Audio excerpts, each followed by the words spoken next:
So this is the 4-hour chart of Bitcoin. Now we're seeing yung rally ni Toybits. Papasok siya dun sa red cloud natin. Okay?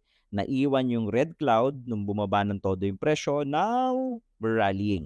Okay? Nagkaroon tayo ng slight rejection dun sa bottom ng red cloud. Parang nagkaroon pa tayo ng control shift candle but it was negated yesterday kaya tayo nagra-rally ngayon. Ngayon, ano yung possible na next resistance area that we need to watch, especially if you're swing trader, no?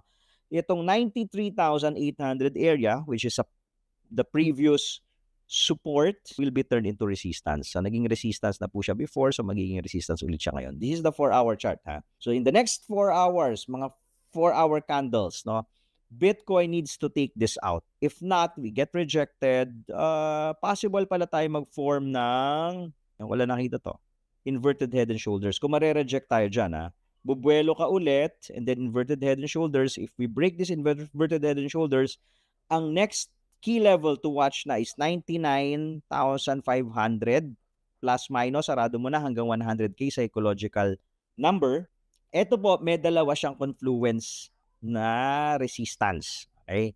Yung trend line, this is the one. The first one was the trend line.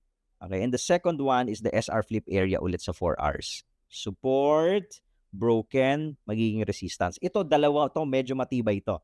Medyo matibay ito. Okay?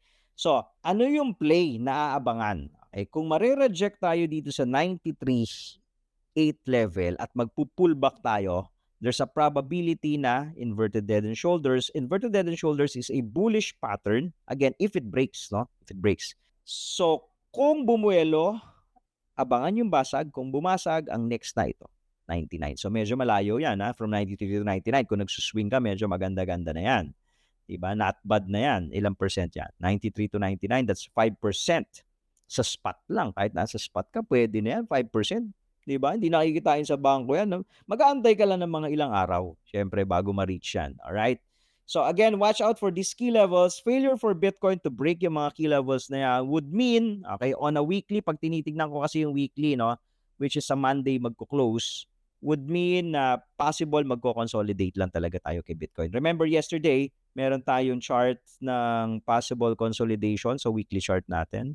Ito yon, yung ginagaya ni Bitcoin, ano, yung mga previous touches niya dyan sa pivot area, doon sa dotted line. Kita natin nagko-consolidate lang eh.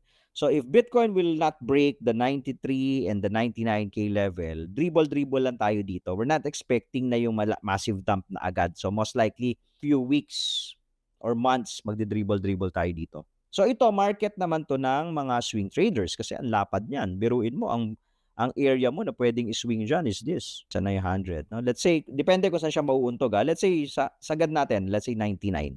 So 80 to 99, yan ang swing area mo. Yan ang playground mo kung swing trader ka.